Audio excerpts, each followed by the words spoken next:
Hello, मेरा नाम सोनिया है और मैं एक पंजाबन कुड़ी हूँ। मेरी उम्र 25 साल की है। सुंदर हूँ, रंग भी गोरा है, फिगर भी मस्त है। लंबे काले घुंघराले बाल, काली नशीली आंखें, रसीले गुलाबी होठ, कुल मिला के आग लगा देने वाला हुस्न चढ़ा है मुझ पे। और मैं किस किस पे चढ़ी हूँ और कौन कौन मुझ पे चढ़ा है, ये कहानी मैं आज आपको बताने वाली हूँ audiosexstories.net में। इन्हें कहानियाँ मत समझना, सच्ची घटनाएं हैं। तो दोस्तों, हर जवान जिस्म में काम वासना होती है और हर कोई इसे किसी न किसी तरीके से ठंडा करता है या बुझाता है। मैं भी जब 16 साल की हुई तो जवानी संभाले ना संभलती थी। शुरुआत में तो हर लड़की उंगली से ही काम चलाती है, तो मैं भी उंगली कर कर के दिन गुजरती। मजा तो आता था, लेकिन उतना नहीं जितना सेक्स में आता है। मैं तो बहुत ही शर्मीली लड़की हुआ करती थी। सहेलियों से उनके खुदाई के किस्से सुन सुनकर अकेले में उंगलियां करती थी। मेरी छूत की आग 17 साल की होते होते इतनी बढ़ चुकी थी कि मैं अब छूत में लड़ लेना चाहती थी। मुझे बस लड़ चाहिए था, वो चाहे किसी का भी हो। तो मैं अपने लिए लड़ की तलाश में रहने लगी। मेरी सहेलियां कुछ के तो बीएफ थे, उनके साथ मजे करती थी। कुछ तो ऐसी भी थी जो लेस्बियन सेक्स ही करती थी। मेरी एक सहेली नेहा थी, बहुत सुंदर और मेरी ही तरह शर्मीली भी। उसका कोई बॉयफ्रेंड तो नहीं था और ना ही वो लेस्बो थी। जवानी उस पर भी कहर बरसाने वाली चढ़ी थी, तो वो मेरी पक्की सहेली पर हर बात मुझसे शेयर नहीं करती थी। मुझे उस पर शक रहता था कि वो भी जवानी के मजे ले रही है, क्योंकि दिन दिन उसका हुस्न निखरता ही जा रहा था।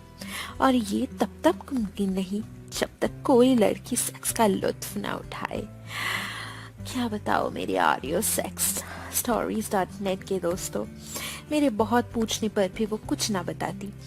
एक दिन मैंने उससे कहा कि यार, मैं बहुत तंग आ गई हूँ उंगली कर करके, मुझे अब लड़ चाहिए। चाहे कैसा भी हो, मेरी उम्र की सब लड़कियां लड़ के मजे ले चुकी थी और ले भी रही थी, और एक मैं थी जो उंगली पे उंगली और बस उंगली करके ही खुश रहती थी। नेहा से कहा कि अगर जल्दी ही मुझे लड़ ना मिला तो मैं मर जाऊंगी, और अब रहा नहीं जाता, क्योंकि लड़ लेने की चाहत में मैं घर से भाग जाना चाहती थी। और कसती बन जाऊं मैं तो कुत्ते से भी छुड़वाने को तैयार थी। पर क्या करती, घर में वो भी नहीं था और ना ही उसके बॉयफ्रेंड। मेरी हालात देख शायद उसे मुझ पर दया आ गई, तो उसने मुझे वो सच बताया जो शायद उसके सिवा किसी को भी पता ना था। आखिर उसने बता ही दिया कि वो भी सेक्स करती थी, और जब भी मन चाहे तब, और मुझसे शर्त रखी। उसने मुझे बताया कि मैं उसके राज को अगर राज रखूं तो वो मुझे सब बताएगी। मैं झट से मान गई। 2-4 कस्में खिला के उसने मुझे बताया कि वो अपने ही घर पे बिना किसी डर के जवानी के मजे लेती थी, और वो भी अपने भाई के साथ। मैं तो सुनकर दंग रह गई, ये तो मेरे से भी ज्यादा एडवांस निकली। उसने बताया कि वो भी मेरी तरह लड़न के लिए तड़पती थी और कुछ भी करने को तैयार थी। उंगली से उसका भी गुजारा नहीं हो रहा था, तो उसने अपने ही भाई को पटाया और उसे भी मजे दे रही है और खुद भी ले रही है। मुझे सुनकर अजीब लगा, लेकिन इतना भी नहीं। फिर उसने वो बताया जो कोई भी लड़की की अगर समझ में आ जाए तो फिर तो उसकी सारी जिंदगी ही रंगीन हो जाए। उसने बताया कि लड़की को सेक्स तो चाहिए ही, उसके लिए इधर उधर मुंह मारने से अच्छा है कि घर में ही जुगाड़ कर लो। एक तो बदनामी से बच जाओगी और सेक्स रिलेटेड डिसीज भी नहीं होगी। बस ये काम उसे अपने पार्टनर को अपने विश्वास में लेके करना होगा। उसकी बात मुझे समझ तो आ गई और मैं मान भी गई, तैयार भी हो गई इन सब के लिए। पर करती किसके साथ, मेरा तो कोई भाई भी नहीं था। मैंने नेहा से उसका भाई शेयर करने को कहा तो उसने साफ मना कर दिया। उसने कहा कि अगर उसके भाई को पता चल गया कि इसके बारे में मुझे पता चल चुका है तो वो उसे मार डालेगा। खैर क्या करती, मैं थोड़ा मायूस तो हुई लेकिन हिम्मत नहीं हारी। मुझे मंजूर हो गई, मंजिल तो मिल गई, बस रास्ता तलाशना था। तो अब मैं आती हूँ अपने पहले किस्से पे कि किस तरह मैंने अपने लिए लैंड की जुगाड़ किया। ये कहानी तो मैं audiosexstories.net पे ही खुल के बता सकती हूँ। मेरी एक मौसी है जो दिल्ली में रहती है। उनके 2 बच्चे हैं, एक बेटा और एक बेटी। बेटी मेरी उम्र की ही है और बेटा मुझसे 1 साल बड़ा। मैं हर साल छुट्टियों में दिल्ली जाती थी उनके घर। इस बार मैंने उसे अपना टारगेट बनाने का सोच लिया था। मैं अब 18 साल की हो चुकी थी और पहले से भी जवान और खूबसूरत थी, और मैं अब काफी बन ठन के भी रहती थी। मुझे लंच जो मिलने वाला था। मेरी एक बड़ी बहन भी है, वो भी सुंदर तो है लेकिन पढ़ाकू टाइप्स, चश्मा पहनती है। वो इन सब चीजों से अनजान अपने आप में ही मस्त रहती थी। हम दोनों ही छुट्टियों में दिल्ली गए। मौसा जी अब्रॉड में थे और घर पर सिर्फ मौसी और उनके बच्चे ही होते हैं। बेटे का नाम राज है और बेटी का कोमल। उनका घर 2 मंजिल का है। नीचे मौसी का बेडरूम और ऊपर उनके बच्चों का। ऊपर एक और बेडरूम था जिसमें हम ठहरते थे।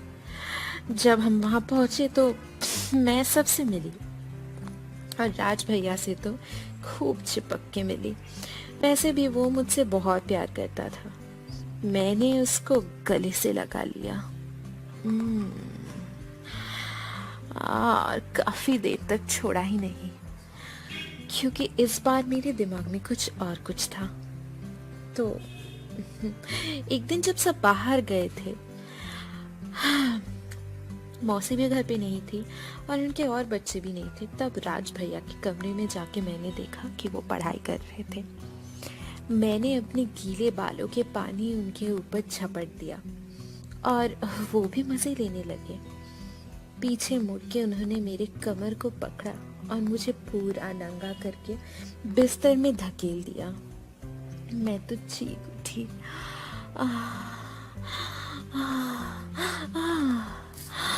और फिर वो मेरे करीब आए और मेरे होठों को धीरे से चूमा।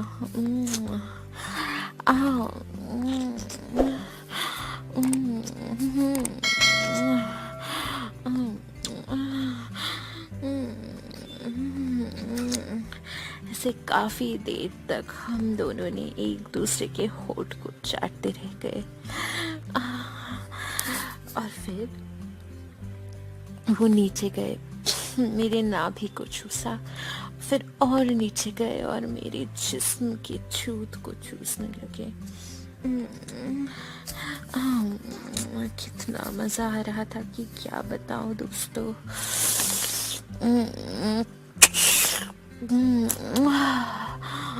फिर खड़े हो गए और मैंने उनके लंड से निकले हुए छोटे मोती जैसे कामरस को चूस लिया और फिर पूरा लंड अपनी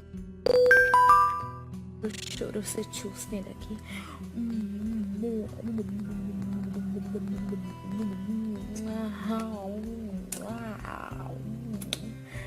मजा बहुत आ रहा था। ऐसे ही फिर उन्होंने अपने लंड को मेरे जूत के सामने रखा और एक धक्के में पूरा का पूरा लंड अंदर घुसा दिया। हाय राम, मैं तो चीख पड़ी।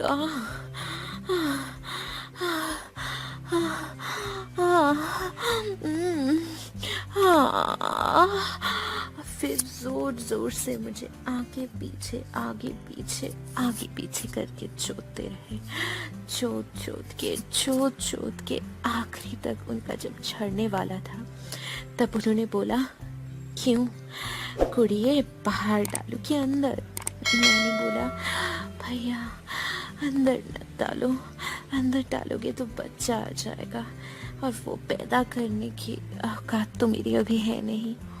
ये सुन के उन्होंने धड़ाक से अपने लंड को बाहर निकाल लिया और मेरे मुंह के सामने लाके पूरा कम रस, वो गाढ़ा गाढ़ा दूध जैसा मलाई मेरे पूरे मुंह पे उछाल दिया।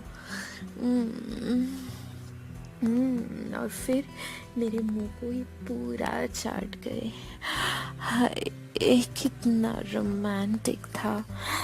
हाँ, इसके बाद और भी कुछ हुआ था। आपको जानना है और कुछ हुआ था तो मुझे। हेलो दोस्तों, मैं रेखा, रेखा फ्रॉम भोपाल।